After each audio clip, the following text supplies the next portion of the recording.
सर्वेभ्यो नमस्कारः। पीताम्बरं करविराजितशङ्खचक्रकौमोदकी सरसिजं करुणासमुद्रं राधासहायमतिसुन्दरमन्दहासं वातालयेशमनिशं हृदि भावयामि। दशमः श्लोकः। किमुक्तैर्भूयोभिस्तव हि करुणा यावदुदीयादहं तावद्देव प्रहितविविधार्थप्रलपितः पुरः क्लिप्ते पादे वरद तव नेष्यामि दिवसान् यथाशक्तिव्यक्तं नतिनुति निषेवा विरचयन्। पदच्छेदः।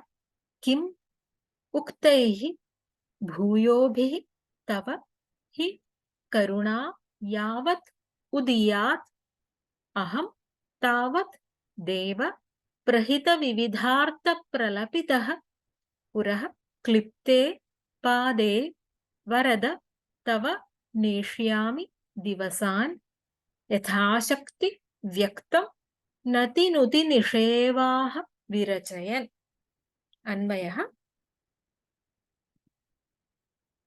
भूयोभिः उक्तैः किम्, हे वरद, हे देव, तव करुणा यावदुदीयात् तावत् अहं प्रहितविविधार्थप्रलपितः पुरः क्लिप्ते तव पादे यथाशक्ति नतिनुति निषेवाः विरचयन् दिवसान् नेष्यामि व्यक्तम्।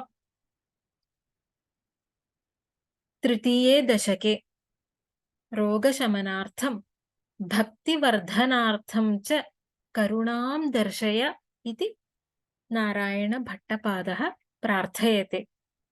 आर्तप्रलापः आसीदिति वयं ज्ञातवन्तः। तान् प्रलापान् त्यक्त्वा इतः परं भगवद्भजनं करिष्यामि इति कविः प्रतिज्ञां करोति अस्मिन् अन्तिमे श्लोके। रोगः भक्तिः अनयोः परस्परं युद्धे अन्ते तु भक्तिरेव जयति। स्तुत्या प्रार्थनया च भक्तेः भक्तानां च स्वरूपं वर्णयन् प्रकरणम् उपसंहरति नारायणभट्टपादः। पठामः। भूयोभिः उक्तैः किम्, भूयोभिः प्रभूतैः अधिकैः बहुभिः।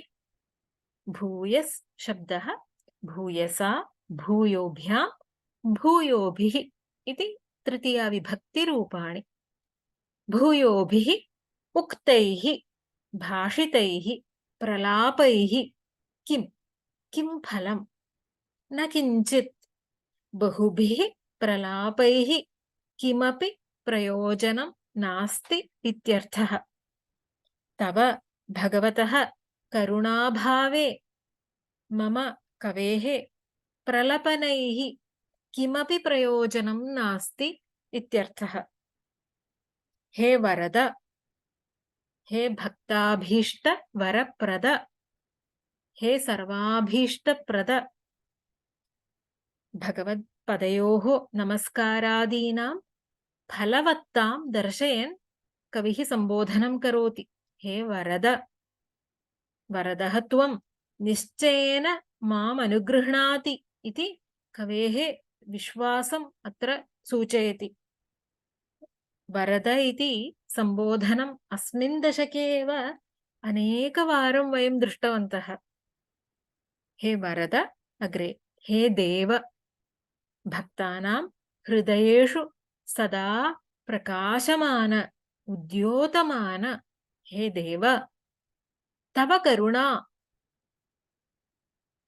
भगवतः विष्णोः ईश्वरस्य पवनपुरेशस्येव तव हि करुणा कृपा दया कारुण्यं यावत् यदा यस्मिन् काले उदीयात् प्रादुर्भवति उदेष्यति। उत् उपसर्गपूर्वकात् इण धातोः लिङि परस्मैपदे प्रथमपुरुष एकवचनं रूपम् उदीयात् यावत् यस्मिन् काले उदीयात् तावत् तावत् कालपर्यन्तम् अहं रोगपीडितः रोगातुरः दुःखितः भवत्परः अहं प्रहितविविधार्थप्रलपितः प्रहितं विविधम् आर्तप्रलपितं येन सह प्रहितं विविधम् आर्तप्रलपितं येन सह प्रहितम् इत्यस्य त्यक्तं क्षिप्तम् इत्यर्थः दत्तः बहुषु व्याख्यानेषु प्रहितं त्यक्तं विविधं नानाप्रकारम् आर्तप्रलपितम् आर्तानां प्रलपितं रोदनं निरर्थकं वचनं येन सह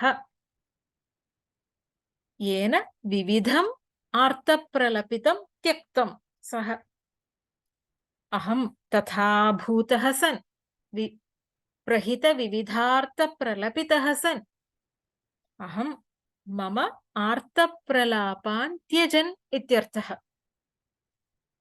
प्रहितं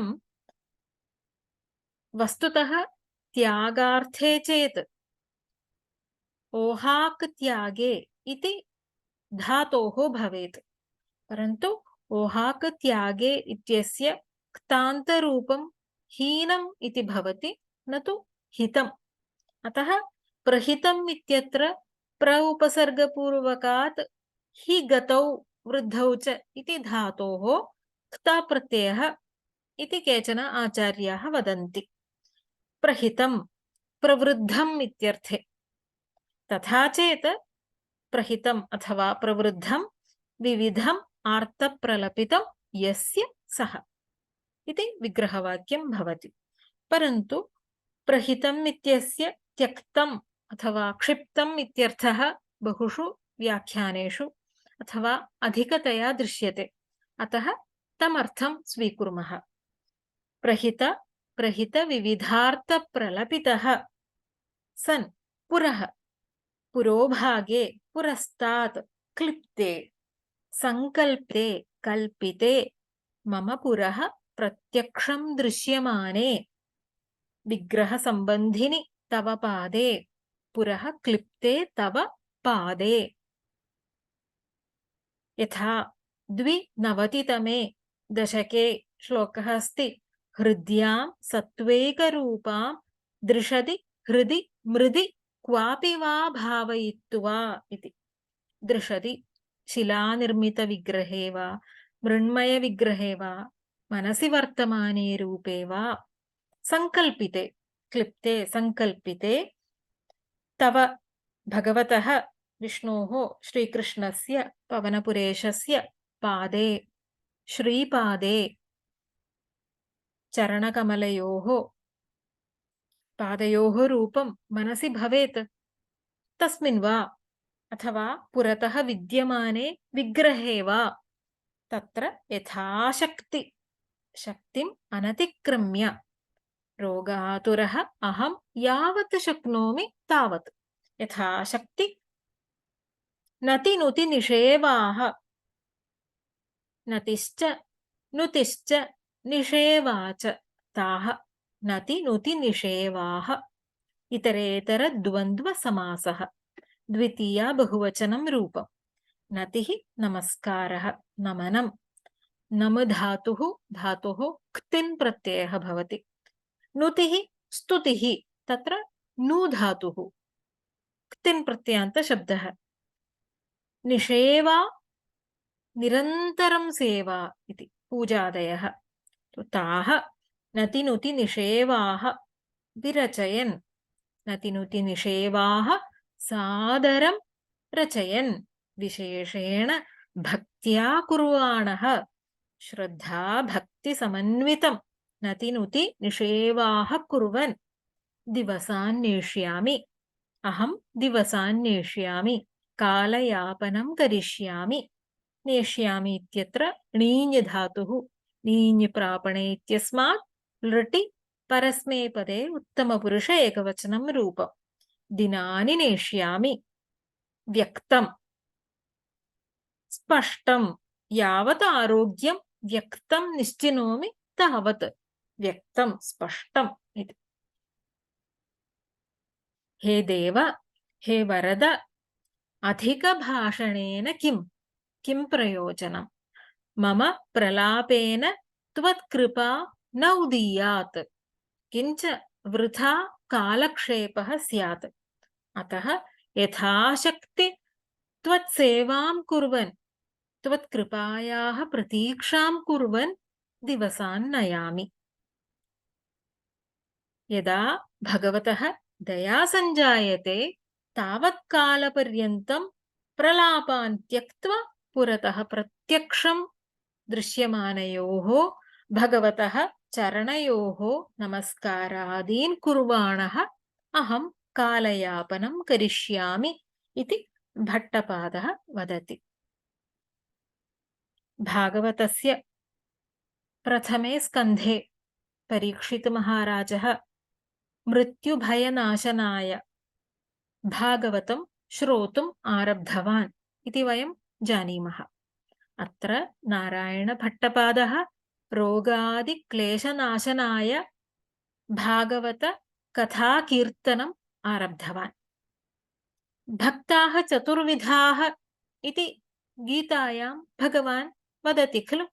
आर्तो जिज्ञासुरर्थार्थी ज्ञानी च भरतर्षभ इति। तेषु आर्तस्य भक्तस्य प्रतिपादनमेव भागवते नारायणीये च आरम्भे। भागवतस्य प्रथमस्कन्धे परीक्षितमहाराजेन कृतं भक्तेः तथा शुकनारदादीनां भक्तानां स्वरूपकथनं दशकत्रयेण नारायणभट्टपादः नारायणीये सूचितवान्। भागवतस्य प्रथमस्कन्धस्य बहूनां प्रसङ्गानां, सर्वेषां नास्ति, बहूनां प्रसङ्गानां सारांशं 3 दशकैः भट्टपादः निरूपितवान्। मुख्यतया भक्तिदार्ढ्यं प्रतिपादयति। यथा प्रथमस्कन्धं भागवतस्य पीठिका वर्तते, तथा इदं दशकत्रयं नारायणीयस्य पीठिका अस्ति इति। भक्तस्वरूपवर्णनं, भक्तिप्रार्थना चेति तृतीयं दशकम्। पुनरेकवारं श्लोकं पठामः। किमुक्तैर्भूयोभिस्तव हि करुणा यावदुदीयादहं तावद्देव प्रहितविविधार्थप्रलपितः पुरः क्लिप्ते पादे वरद तव नेष्यामि दिवसान् यथाशक्ति व्यक्तं नतिनुति निषेवा विरचयन्। ॐ सर्वे भवन्तु सुखिनः, सर्वे सन्तु निरामयाः, सर्वे भद्राणि पश्यन्तु, मा कश्चित् दुःखभाग् भवेत्। ॐ शान्ति शान्ति शान्तिः। हरिः ॐ श्रीगुरुभ्यो नमः। हरिः ॐ। धन्यवादः।